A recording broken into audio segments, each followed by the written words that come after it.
திருநாமத்தினுடைய ஏற்றத்தை சொல்லணும்னா திருநாமத்தின் மூலமாக கலியுகத்துல சுலபமா என்னை அடையலாம்னு பகவான் சொல்லியிருக்கானே, அதை எல்லாருக்கும் எடுத்துரைக்க வேணுங்கிறதுக்காக பூமி பிராட்டியே ஆண்டாளாக அவதரித்தாள். ஸ்ரீவில்லிபுத்தூர் அப்படிங்கிற ஆச்சரியமான திவ்ய கஷேத்திரத்துல பூர்வசிக்க பிராமணோத்தம ஸ்ரீ வைஷ்ணவராக பெரியாழ்வாருடைய திருக்குமாரத்தியாக ஆண்டாள் அவதரித்தாள். ஆண்டாள் அவதரித்து திருப்பாவை நாச்சியார் திருமொழி அப்படிங்கிற 2 திவ்ய பிரபந்தத்தை அருளி செய்தார்.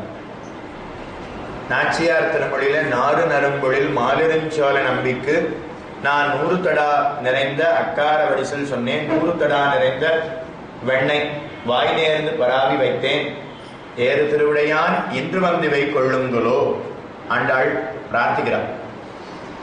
மதுரை பக்கத்துல ஒரு 20 கிலோமீட்டர் 15 கிலோமீட்டர் போனோம்னா திருமாலிருஞ்சோலை மலை. இந்த திருமாலிருஞ்சோலை மலையில அழகன் பெருமான் காட்சி கொடுக்கிறான். அழகன் அலங்காரன் மலை. அழகன்னே பகவானுக்கு திருநாமம். சாட்சாத் மன்மத மன்மதா. திருவல்லிக்கேணி பார்த்தசாரதியை சேவிச்சா ஒரு அவயவம் அழகு. ரங்கநாதனை சேவிச்சா கண்ணழகு. அதே போல காஞ்சி தேவ பெருமாளை சேவிச்சா தோல் அழகு. ஓரோர் எம்பெருமானுக்கும் ஒன்னொன்னு அழகு. வாய் அழகு எங்க? தென்திருப்பேரை மகரனிடங்குழைக்காதனுக்கு. எங்க பெருமாள் எனக்கு எங்க ஊருங்கிறதுக்காக அபிமானத்துல சொல்லல, ஆழ்வார் அப்படியே பாசுரத்துல பாடிருக்கார். செங்கனி வாயின் திறத்ததாயும் செஞ்சுடர் நீழ்முடி தாழ்ந்ததாயும் சங்கொடு சக்கரம் கண்டு கந்தும் தாமரை கண்களுக்கு அற்று தீர்ந்தும். செங்கனி வாய் அப்படின்னு தெரிவிக்கிறார். அதனால மகரனிடங்குழைக்காதனுடைய திருவாய் அப்படிங்கிறது அவ்வளவு அழகம். ஓரோரு எம்பெருமானுக்கு ஓரோரு அழகு சொல்லிட்டே வர. மொத்தமா எல்லாம் சேர்த்து யாருக்கு? திருமாலிருஞ்சோலை அழகனுக்கு. அதனாலதான் அவனுக்கு அழகன் அப்படின்னே பேர் வச்சிட்டார். அந்த அழகன் எழுந்தருளி இருக்கக்கூடிய மலை அழகன் அலங்காரன் மலை. பெரியாழ்வார் தான் பாசுரத்துல அருளி செய்கிறார். அழகன் எம்பெருமான் திருமாலிருஞ்சோலை அழகன் கள்ளழகன். அவன் வைகை ஆற்றங்கரையில இறங்குவானே, அதை சேவிக்கிறதுக்கு மதுரை முழுக்க பக்தர்கள் நிறைஞ்சிருப்பார். எண்ணெய் சுண்ணம் எதிரெதிர் தூவிட கண்ணன் முற்றம் களந்தழல் ஆயிற்றே, வண்ணவாடங்கள் சோழ் திருக்கோட்டியூர் கண்ணன் கேசவன் நம்பி பிறந்தினில் எண்ணெய் சுண்ணம் எதிரெதிர் தூவிட கண்ணன் முற்றம் களந்தழல் ஆயிற்றே. கண்ணன் வடமதுரையில பிறந்தான். பிறந்த அன்னைக்கே கோகுலத்துக்கு வந்துட்டான். கோகுலத்துல கண்ணனை பார்க்கணுங்கிறதுக்காக மொத்த பேரும் வந்திருந்தாலும் நிறைய பேர் எண்ணெய் கொண்டு வரா, சில பேர் ஜலம் கொண்டு வரா, சில பேர் மங்களமான பொடிகள் எல்லாத்தையும் கண்ணன் தலையில போடணும்னு கொண்டு வந்தான். ஒரே கூட்டம் அலமோதுறது, ஒன்னோடு ஒண்ணு மோதி எல்லாம் கொட்டி போயிடுச்சு. எண்ணெய் சுண்ணம் எதிரெதிர் தூவிட கண்ணன் முற்றம் களந்தழல் ஆயிற்று. எல்லாம் சேரும் சகதியமா ஆயிடுச்சு. ஓடுவார் விழுவார். ஓடி வரா கண்ணனை பார்க்கணும்னு வழுக்கி விழுந்துடுறோம். குளிச்சுட்டு வெளியில வரும்போது ஜாக்கிரதையா வரணும், இல்லைன்னா வழுக்கி விழுந்துடும். எங்க வழுக்கி விழுந்தாலும் ஒரு விதத்துல தப்பிச்சுடலாம். ஆனா குளிச்சுட்டு வரும்போது வழுக்கி விழுந்தா அப்படியே போயிட வேண்டியதான், வைகுண்டமே கிடைச்சு. அங்க அத்தனை பேரும் அப்படியே வழுக்கி விழுந்தாலும் ஓடுவார் விழுவார் உகந்து ஆலிப்பார் நாடுவான் நம்பினான் எங்குற்றான் என்பார். அவன் அத்தனை பேரும் புஷ்பத்தை தூவரா, அக்ஷதைய தூவரா, விதவிதமான பொடிகள் எல்லாத்தையும் தூவராள். ஹோலி பண்டிகை அப்படின்னு சொல்றோமே, அந்த ஹோலி பண்டிகைங்கிறது வஸ்துதாக கண்ணன் அவதாரம் பண்ணின அன்னைக்குதான். அத நாம அன்னைக்கு திருவாய்ப்பாடியில் அப்படி நடந்ததே. இன்னைக்கு எங்க போய் பாக்குறதுன்னா, மதுரைக்கு அழகன பெருமான் என்னைக்கு வைகை ஆற்றங்கரையில இறங்கினாரோ அன்னைக்கு பார்த்தா தெரியும். அவர் அப்படியே வரும்போது பக்தர்களுடைய தோள்லேயே வருகிறாரோ அப்படின்னு நமக்கு தெரியும். குதிரை ஓடி வராது, பக்தர்களுடைய தோல்ல அப்படியே தவழ்ந்து வருகிறாருன்னு தோணும். எல்லாரும் ஆட்டினுடைய தோலால ஒரு பைய செஞ்சு அதுல ஜலத்தை அடைச்சு அது அப்படியே அழகன் பகவான் வரும்போது அப்படியே அவன் மேல பீச்சி அடிப்பா. அப்படியே அவர் மேல அப்படியே படும். எல்லாரும் ஜலத்தை கொட்டலாம். முதல் தடவையா போனேன். போகும்போது இந்த இடத்துல இருந்து நாம ஜலம் படாம வந்துடணும்னு நினைச்சுட்டு உள்ள போன உடனேயே அப்படியே ஒரு குளத்துல குளிச்சா எப்படி இருக்குமோ அந்த மாதிரி ஆயிடும். அன்னைக்கு அழகனை சேவிச்சுட்டு வரும்போது நம்ம உடம்பு முழுக்க அப்படியே சொட்டும். ஈரத்தோட அப்படியே இருந்தா தான் அவன் பக்கத்துல போய் சேவிக்க முடியும். எல்லாரும் அப்படியே ஜலத்தை அப்படியே பகவான் மேல பீச்சி அடிப்பா. பெருமாள் மேல விடும். அர்ச்சகன் நினைஞ்சிடுவார், பரிச்சாரகன் நினைஞ்சிடுவார், சீபாதம் தாங்கிகள் நினைஞ்சிடுவா. அர்ச்சகன் பெருமாளுடைய மாலையிலிருந்து அப்படியே ஜலம் கொட்டும். வாகனம் குதிரையிலிருந்து அப்படியே ஜலம் கொட்டும். அவ்வளவு ஜலத்தை அப்படியே வாரி அடிப்பான். வைகை நதியில் இருக்கக்கூடிய மொத்த ஜலமும் அன்னைக்கு அழகன் மேல படும். அவ்வளவு விசேஷமா நடக்கக்கூடிய ஒரு உற்சவம். அதனால நாறு நரும்பலில் அந்த எம்பெருமானுக்கு ஆண்டாள் பிரார்த்திக்கிறார். அந்த எம்பெருமான இடத்துல பிரார்த்திக்கிறார். என்ன பிரார்த்தனைனா, எனக்கும் ரங்கநாதனுக்கும் கல்யாணம் பண்ணி வை. எனக்கும் ரங்கநாதனுக்கும் கல்யாணம் பண்ணி வச்சா உனக்கு நான் 100 தடா வெண்ணெய் 100 தடா அக்கார வடிசல் சமர்ப்பிக்கிறேன் அப்படின்னு சொன்னான். தடா தடான்னா ஒரு பாத்திரம், அதுக்குதான் தடான்னு பேர். நம்ம ஊர் பக்கத்துல ஒரு தடா இருக்கு, காளஹஸ்தி பக்கத்துல. அந்த தடா இல்ல, தடான்னா ஒரு பாத்திரம். குண்டான்னு சொல்றமே, நாம குண்டான்னு சொல்றது இவ்வளவுதான் இருக்கும். மெட்ராஸ்ல குண்டான்னா இவ்வளவுதான் இருக்கும். அது இல்ல. குண்டான பார்க்கணும்னா இங்க தெந்திருப்பாருக்கு எங்க ஊருக்கு வரணும். ஆழ்வார்த்தினகரியில பார்க்கலாம், வானமாமலையில பார்க்கலாம், இல்லைன்னா குருவாயூர் போனா அங்க பார்க்கலாம். அந்த இடத்துலதான் தடா அப்படின்னு பெரிய பாத்திரம். அடியன் இறங்கி நின்னா என்னையே முக்கிடும், அவ்வளவு பெரிய பாத்திரம். அத போல இருக்கக்கூடிய 100 பாத்திரத்துல வெண்ணெய், அத போல 100 பாத்திரத்துல அக்கார வடிசல். இந்த 100 தடா வெண்ணெய் 100 தடா அக்கார வடிசல உனக்கு நான் சமர்ப்பிக்கிறேன்னு ஆண்டாள் பிரார்த்திக்கிறேன். எதுக்காக? எனக்கும் ரங்கநாதனுக்கும் கல்யாணம் பண்ணி வைப்பாய். அப்படி வச்சா உனக்கு நான் இந்த பிரார்த்தனையை பண்றேன்னு பராவி வைக்கிறாள், நேர்ந்து வைத்தாள். அதே போல ஆண்டாளுக்கும் ரங்கநாதனுக்கும் கல்யாணம் ஆயிடுச்சு. அதுக்கப்புறம் வந்து பிரார்த்தனையை முடிக்க வேண்டியதானே, வரவே இல்லை.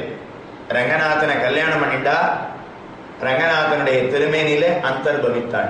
அவ்வளவே ஆண்டாள் சரித்திரம் அத்தோடு முடிஞ்சு போச்சு. பெரியாழ்வார் பார்த்து ரொம்ப வருத்தப்படுறார். ஓ, பெண்ணை கல்யாணம் பண்ணி கொடுத்துட்டனே, இனிமே இந்த பெண்ணை எங்கே காண்பேன்? ஒருத்தரும் பெண்ணை கல்யாணம் பண்ணி கொடுத்தாச்சுன்னா தாலி ஏறிடுச்சுன்னா உடனே தாயார் தகப்பனார் கண்கள்ல இருந்து அப்படியே ஜலம் கொட்டும். ஓ, இனிமே இந்த பெண்ணை நாம வளர்த்தார் போல இந்த பெண்ணை யார் பார்த்துப்பா? இனிமே நான் இவளை எங்கே காண்பேன்? பெரியாழ்வாரும் அதே போல வருத்தப்படுறார். திருமகள் போல் வளர்த்தேன், செங்கண்மால் தான் கொண்டு போனான். ஒரு மகள் தன்னை உடையேன், உலகம் நிறைந்த புகழால் திருமகள் போல வளர்த்தேன், செங்கண்மால் தான் கொண்டு போனான். ரொம்ப வருத்தப்படுறார் பெரியாழ்வார். ரங்கநாதன் உடனே காட்சி கொடுத்து, கவலைப்பட வேண்டாம், முன்பு போல நீர் வடபத்திர சாயிக்கே கைங்கரியம் பண்ணிட்டு வரோம். எப்படி ஜனக சக்கரவர்த்தி பெண்ணை கொடுத்து எனக்கு மாமனாருங்கிற அந்தஸ்தத்தை பெற்றாரோ, சமுத்திரராஜன் தன்னுடைய பெண்ணை கொடுத்து எனக்கு மாமனாருங்கிற ஸ்தானத்தை பெற்றாரோ, அதே போல எனக்கு நீர் மாமனார். கவலைப்படாதியும், உனக்கு இருக்கக்கூடிய பெருமை வேற யாருக்கும் கிடையாது.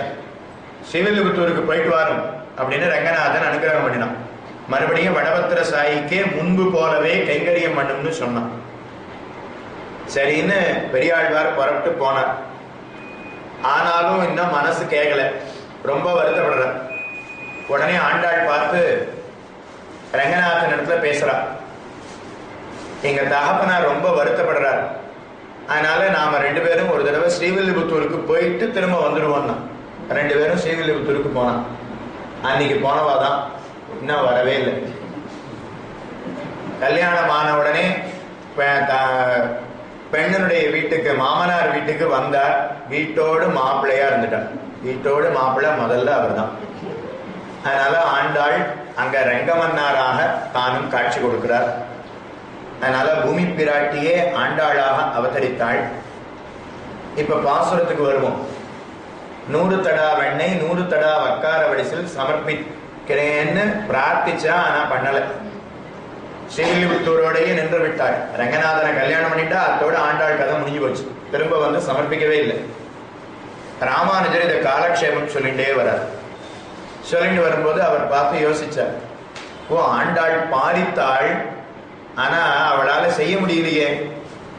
ஆண்டாள் நினைச்சா நாம நடத்தி வைப்போம் என்று காலக்ஷேபத்தை மூடினார், கிரந்தத்தை மூடினார். அப்படியே புரட்டு திருமாலிருஞ்சோலைக்கு எழுந்தருளினார். 100 தடா வெண்ணெய் 100 தடா அக்கார வடிசில் திருமாலிருஞ்சோலை நம்பிக்கை அப்படியே சமர்ப்பிச்சார். நாமளும் இன்னைக்கு அதை பண்றோம். எப்படி பண்றோம்னா 100 தொன்னை வாங்கி வச்சுட்டுருவோம். ஒருபடி சக்கர பொங்கலை பண்ணி 100 தொன்னையில வச்சு 100 தடா வெண்ணெய் 100 தடா அக்கார வடிசில் அப்படின்னு கண்ட்ரோல பண்ணிடுவோம். இல்லைன்னா திருவாராதனை பண்றதுக்கு பஞ்ச வட்டில் இருக்குமே, அந்த மாதிரி வட்டில் 100 வாங்கி வச்சுப்போம். அந்த மாதிரி வட்டில் வாங்கி வச்சு சக்கர பொங்கல் ஒருபடியோ 2 படியோ பண்ணி அதுல நிரப்பி 100 தடா வெண்ணெய் 100 தடா அக்கார வடிசில் பண்றமே. ராமானுஜர் அப்படி பண்ணல. உண்மையிலேயே 100 தடா வெண்ணெய் 100 தடா அக்கார வடிசில். பாத்திரம் எங்கேருந்து எடுத்தாருன்னு தெரியல. எங்க ஊர்ல இருந்து கொஞ்சம் எடுத்திருக்கணும், ஆழ்வார்தினர்ல இருந்து கொஞ்சம் எடுத்திருக்கணும்.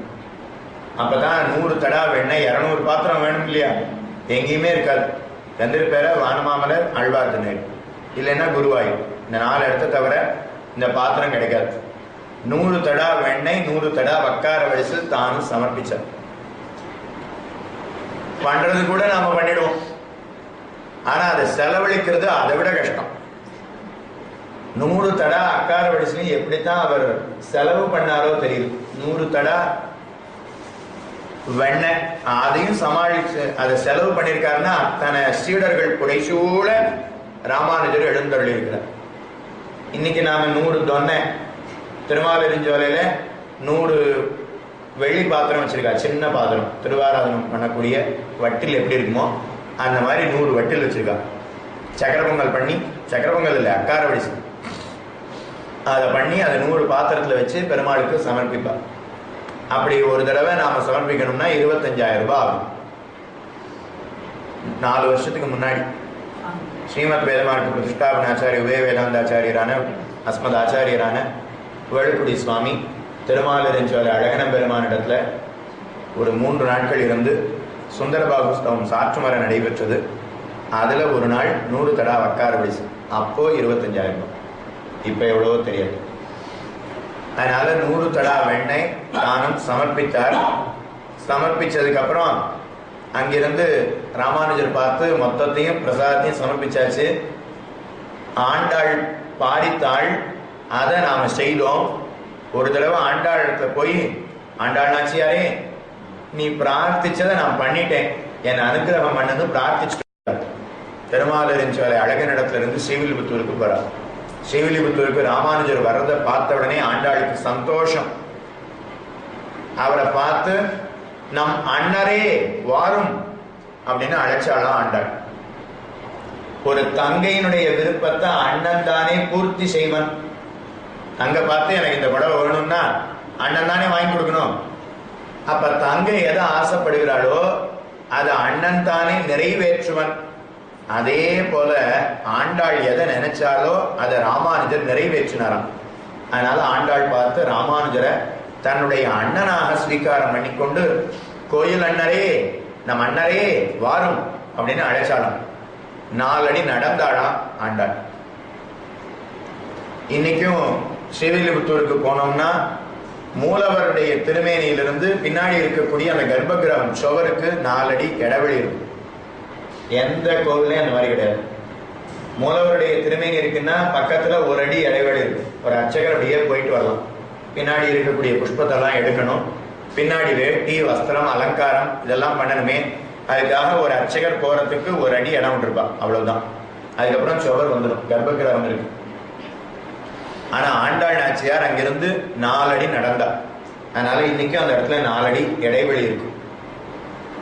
ஏன் அவ்வளவு இடைவெளினா, ராமானுஜரை பார்த்த உடனே அண்ணனை பார்த்த சந்தோஷத்துல அப்படியே நடந்தாளாம். அதுக்கப்புறம் தான் ஞாபகம் வந்தது, ஓ நாம அச்சாவதாரத்துல இருக்கோம், நடக்கக்கூடாது அப்படின்னு அங்கேயே நின்றுட்டான்.